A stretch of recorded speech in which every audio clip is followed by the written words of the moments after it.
It's egg retrieval day today. It's about 7 a.m. in the morning. I'm changing into my robe and gown and robe for the procedure. So I'm in the changing room. Wish me luck. All dressed and ready to go. Check out my new ensemble. But also notice my robe has a weird stain on it. I don't know what it is, but it's not too comforting, is it? Anyway, what egg retrieval was like. Today was egg retrieval day. It's about 9:30 p.m. on Saturday, October 27th. I had my egg retrieval this morning. My husband and I were told to arrive at 7:15. Well, I had to be there at 7:15 for the to just start the prep, I guess.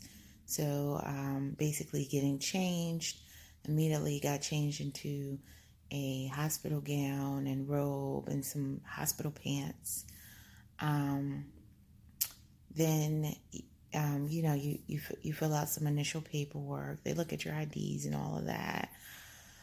And there was a lot of waiting. I waited for a while. They called me back. They did my blood pressure, which again was high. Not as high as yesterday, but still a little high. So something I definitely need to work on if there's going to be a pregnancy that results from this, or just generally, regardless of whether I'm pregnant or not. I need to find a way to lower my blood pressure. And I know those are lifestyle changes. I think primarily for me, the lifestyle change will be to find a way to de-stress and calm down, because I am horrible at that. But anyway, they did the IV. They put the IV in the arm that I've been using the entire time for daily monitoring. And just an FYI, when you're doing daily monitoring, you're going to give blood work almost every day. I went from every other day to every day. And, your arms may be a little sore.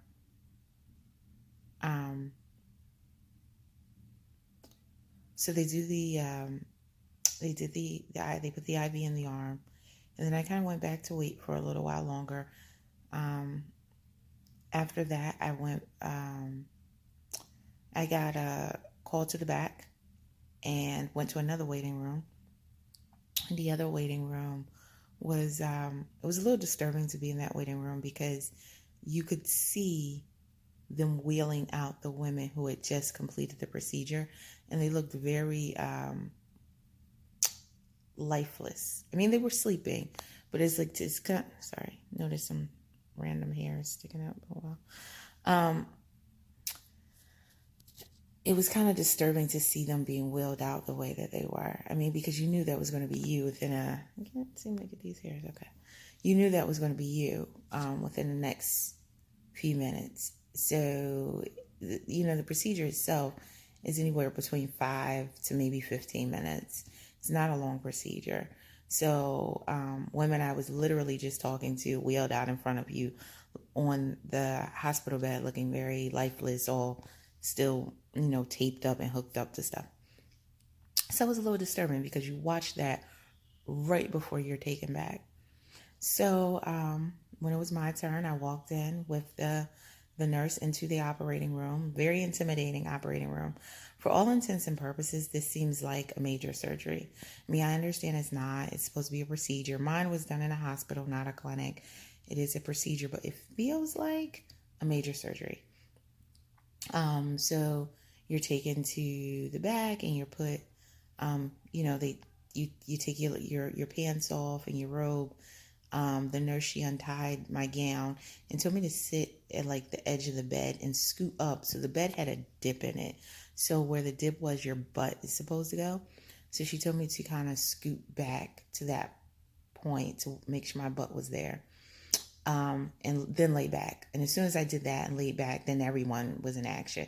I had the anesthesiologist hooking me up to the machines, taking my IV, putting it, starting to drip, putting the blood pressure thing on me. I had a heart rate monitor. I could hear my heart beep on the machine. The other nurse, she was taking my legs and not putting them in stirrups. I mean, maybe these are called stirrups, but it's like these elevated leg things, not what I was using when I was going to the for daily monitoring and ultrasound. You put your legs in stirrups, but these were a little different, like some sort of leg raise thing she was putting them on. And I remember saying to them, because I was talking to them, and I said, "Is that my heart beating?" And they said, "Yeah, it's beating pretty normally, and we want to keep it that way," which I said I completely agree with and appreciate. And then I could feel myself fading. So I said, "I think this medication is working." And I heard, "Oh, that's good." And that was it. That was the last thing I remember. And then I woke up. And I woke up in the recovery room with a nurse giving me water. I remember it dribbling down my gown in the front. I immediately felt pain. I will tell you, I was immediately in pain once upon waking. And I asked about that because I thought I still would have the medications that they had just given me in my system so I wouldn't feel the pain. But I immediately felt the pain. I mean, it wasn't excruciating. On a scale of 1 to 10, maybe a 7. I mean, it was definitely bearable. 7 or 8, maybe 7 or 8. It was definitely bearable, but more than I expected, because I thought I'd be hopped up on painkillers, honestly. And then they gave me some graham crackers. They gave me a bag of chips, like baked potato chips. They gave me apple juice. I had some ginger ale. And I was very sleepy, like kind of falling off back and forth, waking up but falling off back and forth to sleep. Then they brought my husband back. He sat in the room with me for a little while as I recovered. I was trying to wake up because I kind of wanted to get out of there, but you need to kind of stay there for a certain amount of time and they can make sure everything's okay. They had a warm compress on me, and that was actually pretty helpful. I don't usually use warm compresses with my period. I don't do that. This did feel like period cramps, pretty like a little stronger than what my period cramps are, but I guess every woman's different. So, but it did feel like period cramps. But they put the compress on you, and at this point it was warm. It was basically those bed things they have, those mats. I guess they wet them and found a way to warm it up and taped it and kind of put it on your stomach, and that's what I had. When I was ready to finally get up and get dressed, I was also had a pad underneath me, and I was a little shocked to see quite a bit of blood on it. I don't know why I was shocked, but there was some quite noticeable blood on it. And they also gave me a panty liner, so there will be blood. They were expecting it, so I guess that's all very normal. I got dressed pretty slowly. Moving around hurt. Again, not excruciating, but you're definitely sore. Sitting up hurts more than laying down, bending, all of that. As I got dressed, the nurse brought me 2 single-use warm compresses, the kind you just kind of break and apply. So I kind of stuffed that into the front of my pants, which was actually very helpful for the ride home. They went over the discharge instructions. So no baths for 2 weeks, no sex, no rigorous exercise, any of that for 2 weeks. That's really it. You have to start the antibiotics. So today with lunch, I started the azithromycin, which I believe the antibiotic is called, or the Z-Pack. And then tonight with dinner, I need to do the Medrol. And that was really it. I left. We took a cab home. The cab ride wasn't too bumpy, but given my situation was a little bumpier because I'm sitting up, or a little more painful, the bumps, because I was sitting up, and each bump I could feel kind of jolted my body a little bit. But I was able to walk, I was able to walk and maybe not run. I mean, I couldn't walk fast, but I could walk. So stories of where some people are saying they had to be carried out and they couldn't walk and they couldn't do that. That was not my experience, thank God. I mean, I was in some pain, but I could walk. I'm still in pain as I record this because it's still the same day, but nothing to where I feel anything excruciating. Honestly, the warm compress helped me tremendously.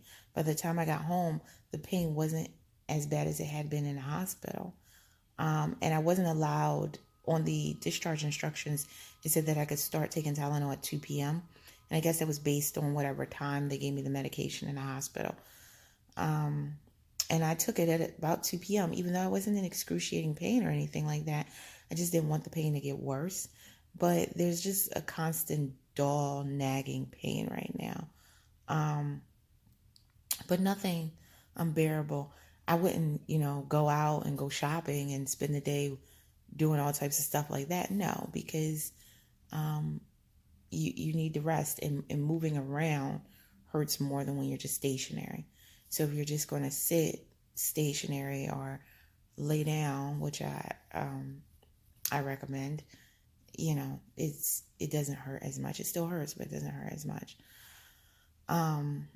There's also some bloating and gassiness. I have not taken the Gas X. I know I ran out to buy the Gas X because the doctor yesterday told me I'd need Gas X. But I do feel some gas rumbling and a little pain from that when the rumbling starts. Maybe I should take the Gas X, but I didn't feel like, oh my gosh, I'm so bloated, I'm so swollen. There were women who talked about on YouTube and other videos talking about they couldn't fit back into their clothing after the procedure. I mean, I had on jeans. They were very stretchy jeans, so I will say that. And I wore them because they're very comfortable, very stretchy jeans. You should wear something that'd be easy to get off and on, just because you don't want to be struggling into anything uncomfortable and bending. And they do recommend you wear loose fitting clothing. But I had very stretchy jeans. I had no problem getting them on or off. I didn't feel like I was super, super bloated. But this was the disappointing part. So going back to when I was in the hospital, in the waiting, the recovery room, they told me that I had 6 eggs. And I couldn't understand that because I had like between 15 and 20 follicles. So I was confused. And the procedure just ended. So it was like, how many mature eggs I have? Like, you guys work quickly.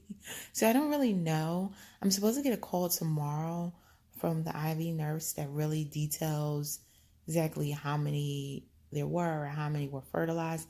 So I'm relying on that call for more exact numbers, but they said 6, and I was completely disappointed by that because part of my goal with doing this was to also have some embryos that could be frozen for later use if necessary. So I don't know if that means they got 6 in total or they had 6 that they could use. I don't know what it meant, but they quickly came over and were like, you got 6 eggs, kind of like excited. And I was disappointed. I actually said 6 eggs at like up close to 20 follicles at least. How could I have 6 eggs? Were most of them empty? I don't know. So, I start processing that and worrying about that and being upset about that. I mean, 6 is probably okay. It's probably more than some. I don't know, but I wasn't happy with the number. I expected 20 at least. I had close to 20 follicles. I'm expecting close to 20 eggs. So we'll see what happens with the call tomorrow. Even if I had 20 eggs, I know that doesn't mean they were all going to be mature and all of that. But just to say 6 was kind of weird. And again, I don't know what that means. Are they mature? Did you fertilize them already? I mean, while I was getting my procedure done, my husband had to also give his fresh semen sample.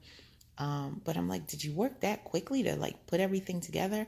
To some extent, they must, just because by tomorrow they're supposed to have all the numbers for me. So I don't know. But bottom line, I can tell you this, the takeaways. It wasn't that bad. I think my worry about it was kind of worse than the procedure. Yes, I'm in pain, but it's bearable. It could be worse for other people, so it doesn't mean my experience will be your experience. But I think I worried myself so much into it. And worry is also not good for your eggs. I do know that it's not good for your egg quality. Stress. But I worried about the procedure more. And that was the worst part because, yeah, not to say the procedure was fun, but you sleep through it. The initial pain upon waking up was the worst pain I had.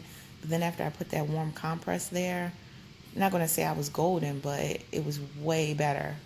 And that was it. So if you are coming up on your egg retrieval, my biggest advice is not to worry. I know that's easier said than done, but not to worry as much. There's always some natural anxiety about any medical procedure. And mine was done in a hospital, and it felt like a major medical procedure. But all in all, your recovery probably won't be as bad as you're hearing about, reading about, or seeing in other videos.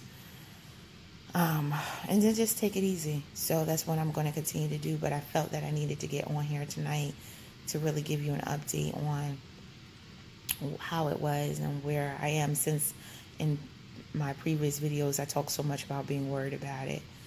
And I'll let you know how the call goes.